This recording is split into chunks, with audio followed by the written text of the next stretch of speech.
Tommy. Hi, Joy. What's new? Well, not our outfits. We wore these on the last show. Sure. But anyway, there's lots new. I mean, we're heading into the winter season here, and Christmas, spring break, all those important dates are just around the corner. So if you're planning on traveling, you need to get on the ball here. You make a good point there, Tom. Most of the major universities break that first week in March, which happens to be March 3rd in 2012. But what's even more significant is the public school breaks, which are all that first week in April. So that particular week, as far as travel from Michigan, is harder than even travel at Christmas and Thanksgiving. Right. But please, if you're traveling at Christmas and Thanksgiving, you really want to make sure that you firm up those plans soon, because space is really hard to get, and that's the time where a lot of people's families are all off at the same time, and you don't want to be disappointed. So be sure to get on those plans. Absolutely. Lots of new all-inclusive properties throughout the Caribbean and Mexico, and I think Mexico is going to make a comeback this year. But what about Central America, Tom?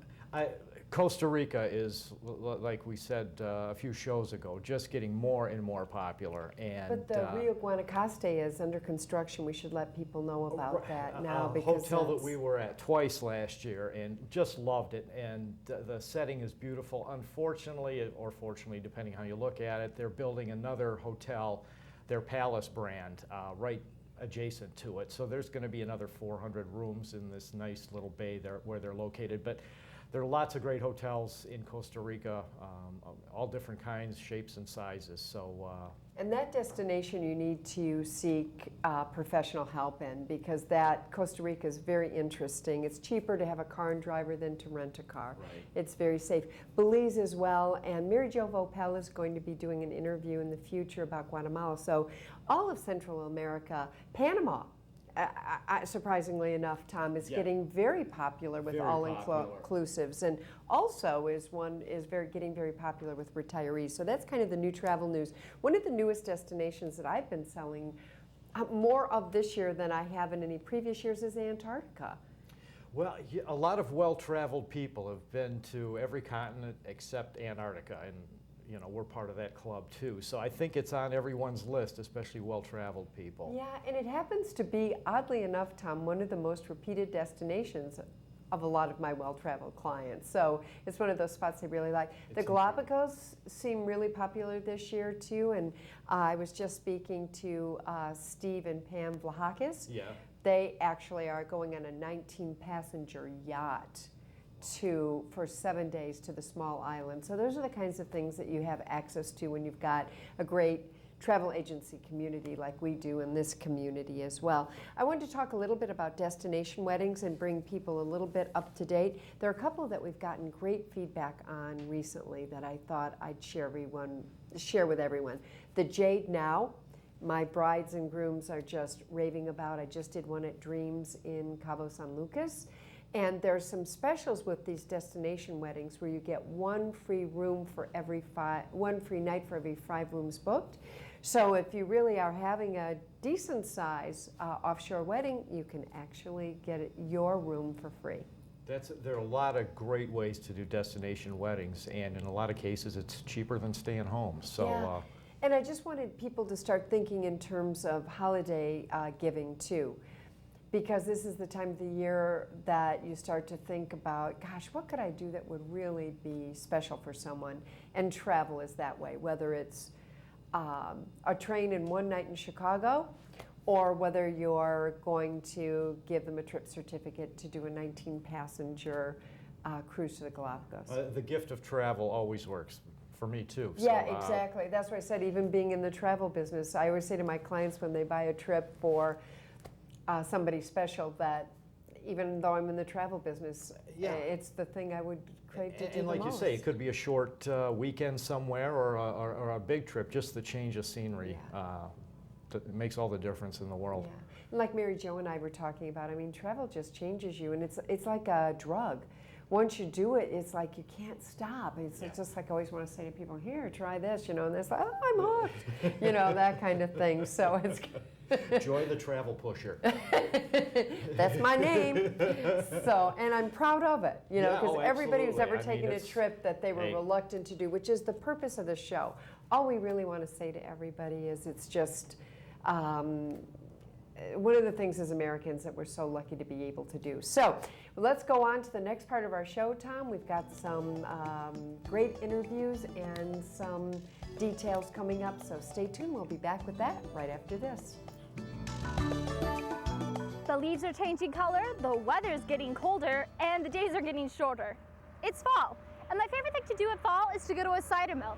So come on, I'm going to show you around Uncle John's. Well, it started in the late 60s with You Pick Apples. And we just took an old ladder and hung a sign on it and said, You Pick Apples. And people were asking and asking, why don't you have cider? Why don't you have cider? So that's when we decided to take the old dairy barn and convert it into a cider mill. There are several things to do at Uncle John's for the whole family, like wagon and train rides, a corn maze, and a kids corral, as well as a few new surprises. In the last 2 years, we've added some new inflatables in our gemstone mining. They also have a scarecrow village called Crowsville. We've got straw figures and scarecrows out there, and they come up with some really neat ideas for it. Some really, really neat straw figures for this year, some new ones that are really worth seeing. They even offer wine tasting here. Let's go try some. We're here having a bus tour, and we're stopping off at the cider mill here, and I'm doing some wine testing. Uncle John's Fruit House Winery features a wide selection of wines, from the traditional grape to the specialty wines. They also have wine accessories and hard cider. This is good. I am a fruity person, and I like my fruity wines. Not tart, very good. The winery offers free wine tasting to anyone over 21, from 11 a.m. to 7 p.m. Monday through Saturday, and from noon to 7 p.m. on Sundays. Haven't gotten your pumpkin yet for Halloween? No need to worry about that. Uncle John's has a whole field worth of pumpkins that you can pick from. Bring your whole family. They provide wagons for a reason. Don't miss out on the Pie Barn or Gift Shop, which features such treats as fudge, jewelry, cookies, decorations, pies, and caramel corn. However, what caught my eye was the cider slushie. All right, extra coffee. Thank you so much.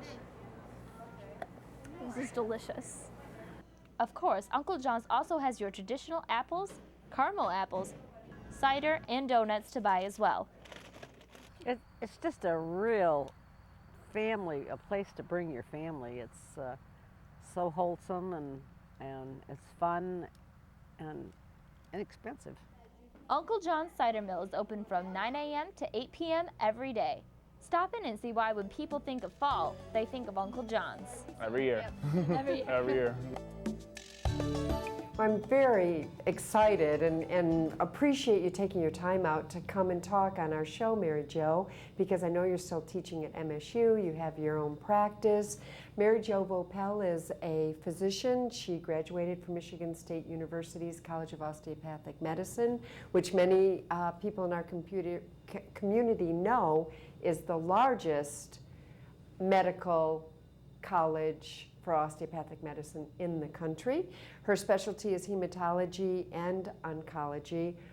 But the travel piece of this, Mary Jo, is that there's this globalization of medical care that's been part of the college's mantra. And tell us how you got involved, and then tell us about your significant contribution. Well, Joy, I've always been involved with education, and in the last 10 years or so, there has been a real push on the concept of globalization in medical education, and how do we reach students to understand the global connection that they have. And in the United States, it's really an easy sell because we're a melting pot of the world. So how best do we learn how to teach students what they need to be sensitive to, what their patients will go through, but then to take them to the regions that indeed make us the community that we are. And so that's initially how I got involved with going to Guatemala, to see, what was it that we could do. There were colleagues of mine that had started to go a number of years before me, and actually were the pioneers in initiating medical care. and that organization now is called Do Care International.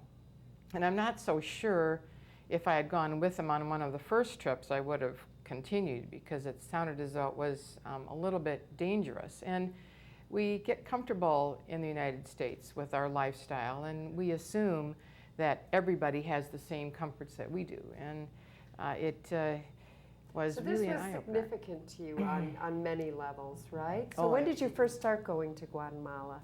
It was about 9 years ago. So Guatemala was just coming into a more, what I would consider, civilized government. So when we arrived there, you could still see the ravages of the fires and the way a lot of the land had been decimated. The fear in people's eyes to cross the street and see them looking, you know, darting like they were looking for Still something. Cautious and guarded. Yeah, so it was odd, and then to go to communities where they, by word of mouth, would hear that American doctors were coming to treat them, and they would walk for miles and miles and miles, some of them on barefoot, some of them on a donkey, bringing all the children they could that needed attention to get to where we were at, and then they would wait and hope that they could see us. And what was that like? I mean, would you see lines of people lined up just waiting to see you? Oh, it was overwhelming. Was it? We would come, and we call it a chicken bus, an older bus from the 1960s. We would pack all the medication and supplies that we'd had on the bus, and we would go jostling down these dirt roads and up these paths to these villages to get to the people in need. And we would see along the way, as we got closer to the school building or the courtyard that had a concrete flooring where we were going to see people, that we could see people starting to walk to the central area that we would be at. They would be pulling things on a donkey. They might be carrying their supplies on their head or across their shoulders. Some of the women would come, the Mayan Indians would wrap their children. So if they had young children, they may have one child wrapped on their back and another on their chest. Oh my And then the ones that could walk would just be following along with them as they came. So, and you would pass them like for miles as you're getting to the village, Yes. making their way to the village. Oh my! And was that just an emotional experience? And it seems like you still have that experience every year, because we usually see each other right before you go or right after you go. When you usually lecture at a continuing education seminar in some place a lot more lush than Guatemala afterwards, but it still strikes you. And this year you had a pretty exciting experience. oh yes, very overwhelming. My children always thought that I was reaching out pretty far, and maybe a little too far. And I talked one of my sons into traveling with us as an interpreter. And he was really hooked the first day. When we got into the little village community and he saw all the children waiting and so excited and cheering when we came around the corner on the bus. And to have that experience as a family, that's why I've always I've always been a big proponent of people traveling with their families, because it really is a bonding experience that you can't really compare. So how many people have you treated in Guatemala? Well, each time we go, word of mouth gets out, and we usually have enough dogs and supplies to treat between 6,000 and 8,000 people within a 2-week time frame. Oh my gosh, Mary Jo, so just think of the impact you've made on the world by doing this. But if you, believe it or not, we're out of time already. If you could make a little extra time, perhaps we could have you come back and talk a little bit about the project in Peru. Oh, certainly. Okay, Thank great. you. Thanks so much, Mary Jo, for everything. Thank you. And we'll be back right after this.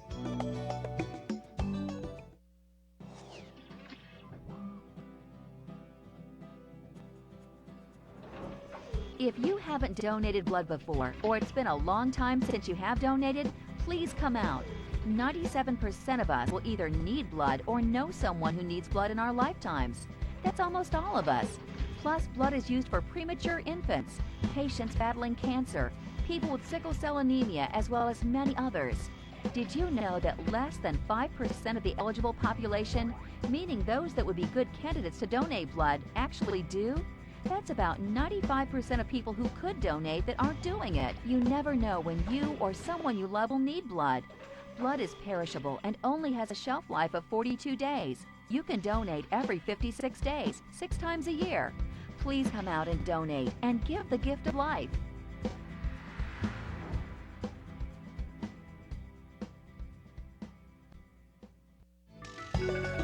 Hi, Faith. It's great to have you back again. Joy, it's a pleasure to be here.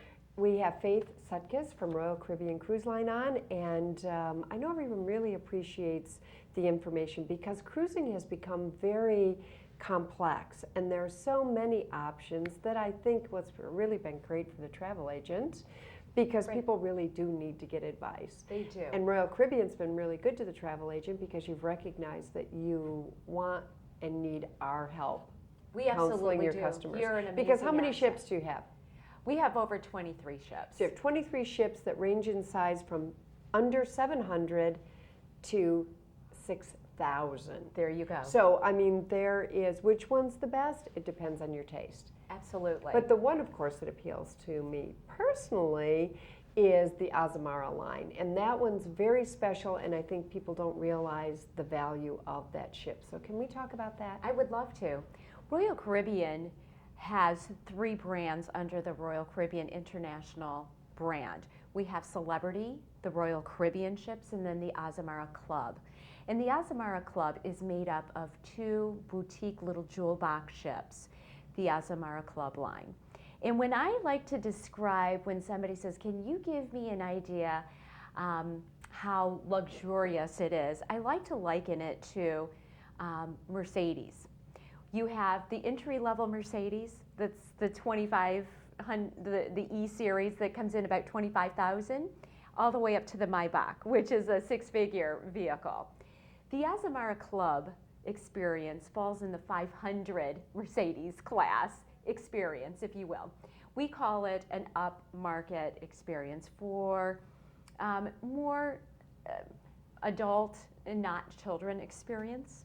What I like about the ship, besides the size, under 700, is that I don't think people, when they think about that size ship, I think they think about Crystal, which is very expensive, or Seabourn, or even Oceana. And what they don't realize is this ship is that size or slightly smaller even than some of the Crystal ships. Right. But it's the country club casual, meaning There that you don't have to wear coats and ties. And yet it's like dining in a fine dining. Without question. The ships are so well designed for that country club experience that you're as our guest, you dine when you want to. So there is none of this. And you dress like you're in country club resort casual. So it's just a really easy environment. But the point about the Azamara Club experiences that I want to leave your listeners with is 2 things. 1, more overnights and longer stays. Which speaks to a more sophisticated traveler. Exactly. And it's a boutique hotel experience on board our ships. But what I want to talk about is the fact that fine wines are included. Gratuities are included. Yes. Bottled water. I spend more on bottled water than Tom does on beer. I'm hearing Tom you. spends a lot of money on beer. So the value, and then the one that I sold recently had 50% off on shore excursions. Yes. And some 2-for-1 airfares are included. So if you're looking for something, or you're thinking cruising is too much of the herd mentality, Right. and yet you're thinking Crystal's just way over the top, you really need to look at Azamara. This is really, like you said, special little find. It is. It's like one of the best kept secrets in the cruising market as far as I'm concerned. And we're here to make that secret go away. Now, where does it go in the winter? She sails into the Caribbean in Oh the my winter. God, so people Yes. that really enjoy that break in the winter but want to do something a little more sophisticated, not pack or unpack, and do Azamara cruise. That's right. Does it sail out of Florida or one of the islands? Out of Florida. How wonderful. Well, great. Well, we have a few more things to cover. I want to ask you about some of the new components. Repositioning cruises, which that's always a great value. And a lot of people don't realize that those exist. So if you don't mind, we'll talk about that in our next segment. That would be great. Thanks, Faith. And we'll be back right after this.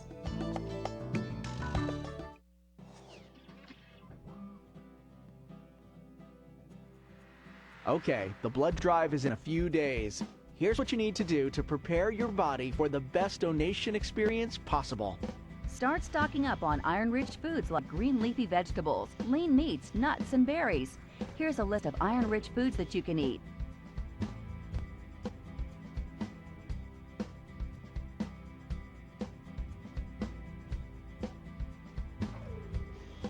Also, avoid fatty foods a day or so before you plan to donate. Be sure to get a good night's sleep before donation day. Drink plenty of non-caffeinated beverages like juice or water before and after you donate. Be sure you eat breakfast, and don't forget about lunch if you plan to donate in the afternoon. Thanks for your help with the life-saving mission of the American Red Cross. You are a hero.